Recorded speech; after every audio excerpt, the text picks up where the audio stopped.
Hey everybody, it's Chainsaw Reacts back once again with another reaction. Hey guys, of course, we are continuing the Avengers Earth's Mightiest Heroes. This is Season 1, Episode 8, Some Assembly Required. Now, the last episode, Breakout Part 2, which really, Breakout Part 1 and Part 2 were just insane episodes, but they did what I suspected they were going to be doing, which was at the end of Part 2, and surprisingly, it was Tony Stark who basically said, hey, we all worked together, like, we actually did some good here, like, we stopped Graviton, is that his name? Yeah, it was Graviton. We stopped him. We basically helped out S.H.I.E.L.D.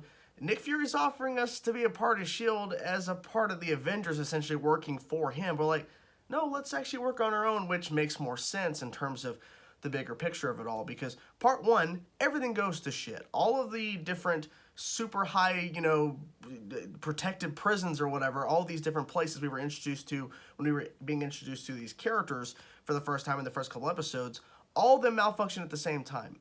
And in order for them to basically stop everything and to kind of help out, I mean, there's still a lot of work to do, really.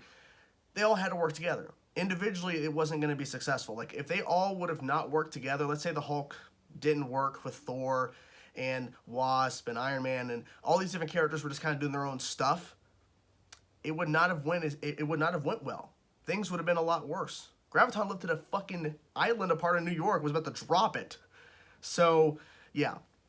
So I really enjoyed that, and I'm glad the fact that it seems the Avengers are starting to work together. Obviously, this is not going to be a, okay, we're the Avengers, done, we're good, we're great, this is a fantastic team. It's going to take some work. It's going to take some getting used to working together because they're all, to an extent, used to working on their own, being on their own, essentially. I mean, Ant-Man and Wasp, not so much, but you get my point. Like, it's going to be vastly different. And the fact that Ant-Man is like, you know, he was really against this kind of idea of doing doing something else besides what he's already doing, helping the world, stuff like that. So, I'm really curious to see how they're going to handle this. So here we go, guys. Episode 8, Some Assembly Required. Double check that's the title. Let's get into it and see what it's all about. Let's go. Mind control. Mind control. You think I'm scared of you? Toast, Ted. Oh. Uh-oh. He wasn't expecting Iron Man. Yeah, there's no way. I surrender! I surrender! My guess is it has to... Who's that? Has to do with, Hey, this is not just gonna work. Looks like we got ourselves a stowaway, boys. Oh, it's Black Panther! Oh, shit! Okay. This is cool. I was like, who is this?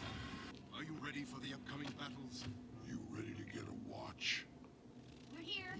Sorry we're late. I had to tear Hank away from his lab.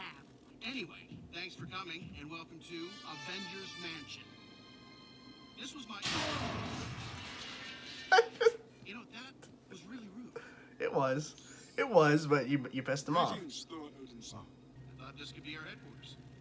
Swanky. Okay. The mansion is run by Jarvis, my personal artificial intelligence.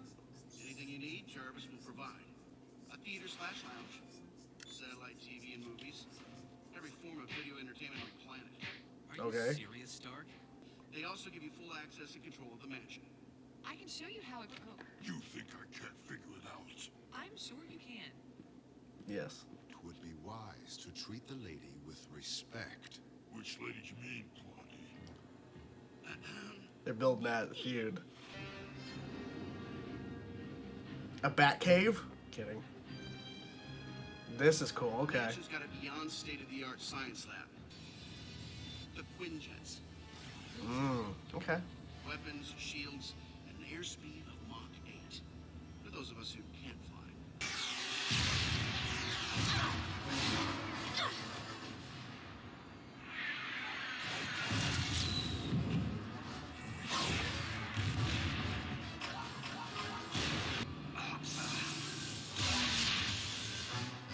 Smart.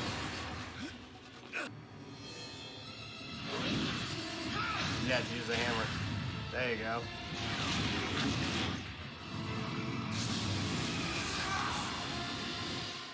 God of Thunder.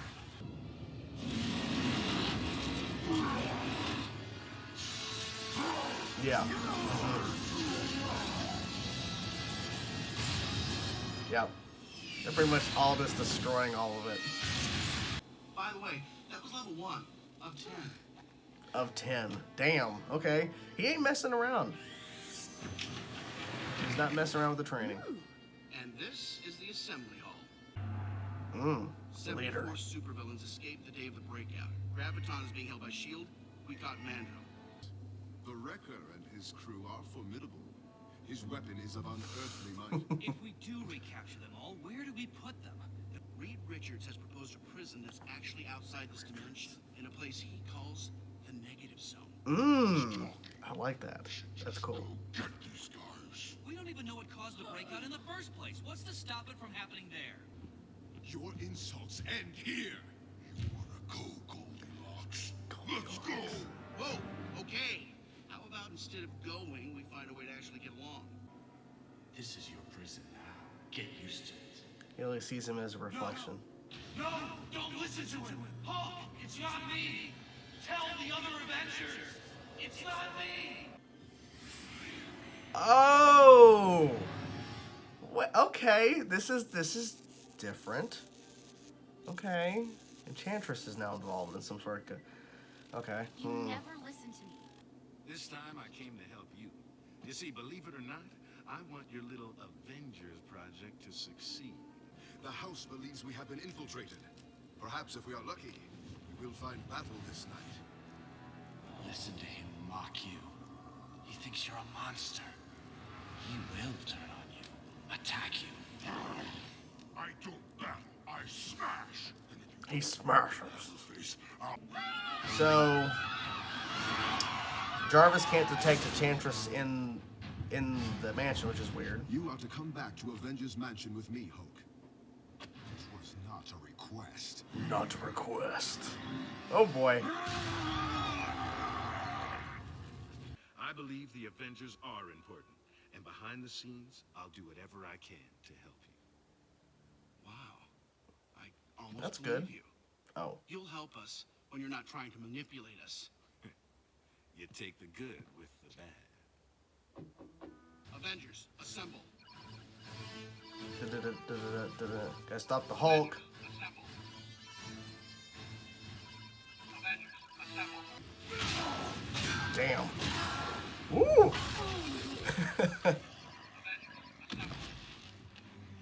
It's destroyed.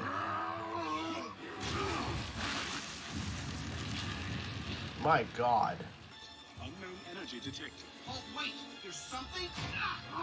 Something wrong. Makes sense. Yeah. There's some kind of weird energy around the Hulk. Thor, it's similar to what your hammer gives off. 'Tis dark magic. This isn't a team trust building exercise. I like how he's giant, man, and Hulk is still like, get off of me. How'd he miss?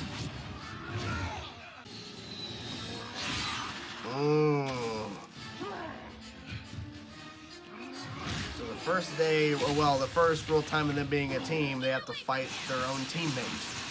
Is everyone okay? The Avengers. How unimpressive. You would better hope someone more capable chooses Okay, to I was gonna say, what the avenge fuck? You know these people, Thor? I, the Enchantress and her executioner. They are as guardians. Why have you come here, Amora? Oh, you love Midgard so much, Thunderer. Everything you said was true. I am a monster. It's only true if you let it be. Walk away now, and it will be. Point. He's making a good point. I was at first, I'm like, why is he hearing this negative feedback from Bruce? But turns out it was Enchantress. The giant man first. His head will make a good trophy on my wall. Come on, Hulk. Just scream. Your magic is nothing against mine. You are not my target, witch.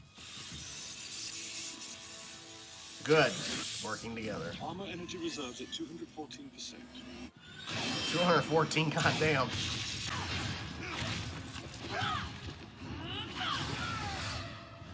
Ooh. It's 5 on 2, not 5 on 1. But They're still holding up a pretty good fight. Destroy them all. Again, Jesus. Avenger.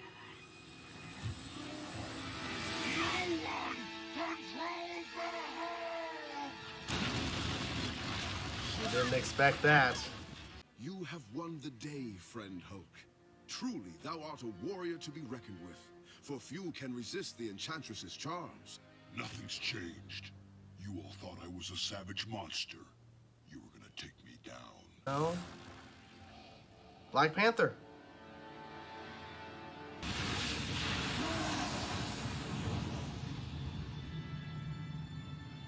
Exactly. Okay. Interesting. Why was he bringing me out there? There you have it, guys. Some assembly required episode 8 of course, Avengers, Earth's Mightiest Heroes. Overall, pretty solid episode in terms of bringing these characters together and then having a little bit of Black Panther. Then the tease of Captain America. Oh, shit. Okay. So, where do we start first? Let's start off with the fact that Tony spent so much fucking money on the Avengers Mansion, everything underground, the training, all the places, you know, that they can go to within the mansion. Spent a lot of money. Jarvis installed throughout the mansion, all that kind of stuff.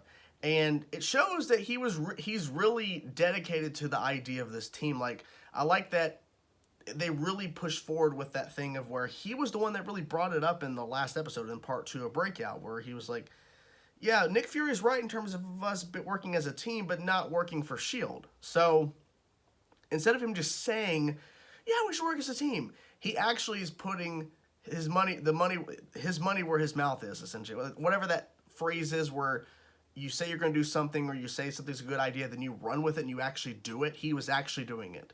He made a place of where the Avengers are located. Now, it's not Avengers Tower, it's Avengers Mansion, but still, same thing. What I like is that they started off with them kind of just waiting around, essentially, and Hulk is annoyed, because I guess he's, like, very time-oriented, like, where is everybody? It is time to get started on whatever this is. He's just waiting patiently with Pepper. So they all go through the house, do some training. Obviously, they're all not used to this. Iron Man is used to, I guess, training modules and stuff like that, because he was doing it with ease, really, and everyone else was kind of struggling until they started to figure out, okay, we got to do this, got to do this, got to do this to get out of this.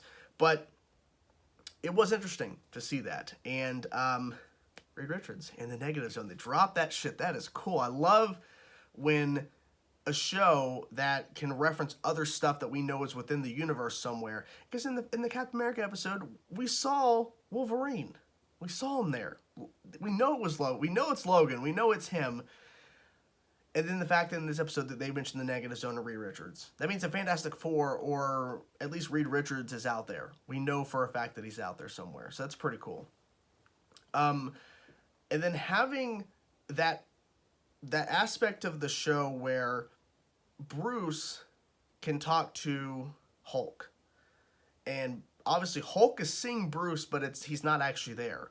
Because with that diner scene when they first introduced that concept, where he's talking to himself, he's talking to his human form, Bruce.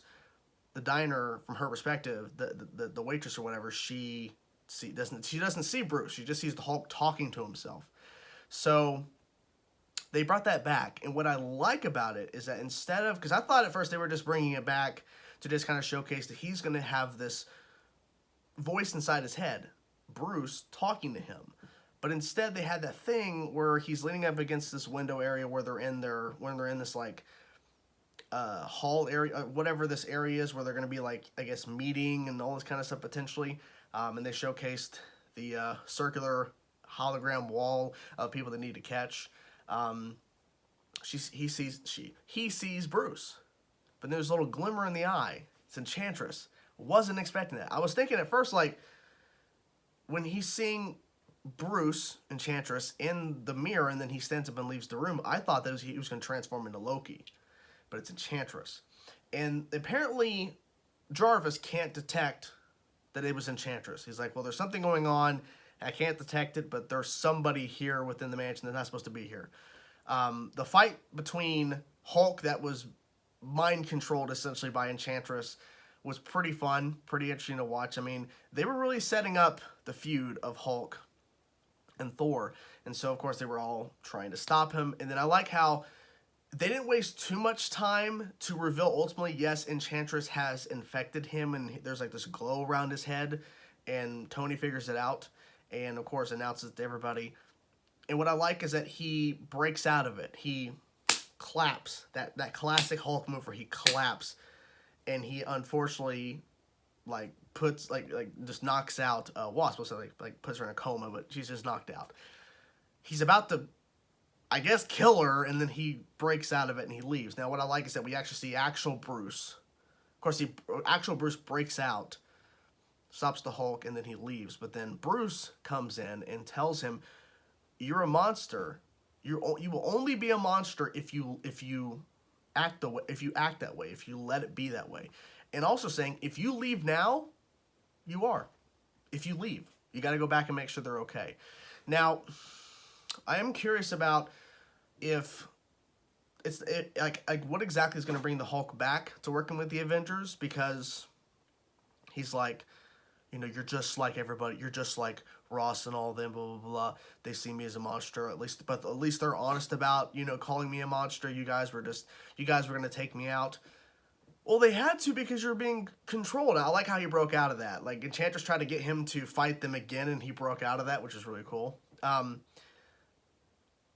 Now, I'm trying to think, what exactly is the reason for him to be where Captain America's shield is at the end there? Because I don't think there was a story point to why he's out there. I think it's only because, oh, we gotta get to Captain America.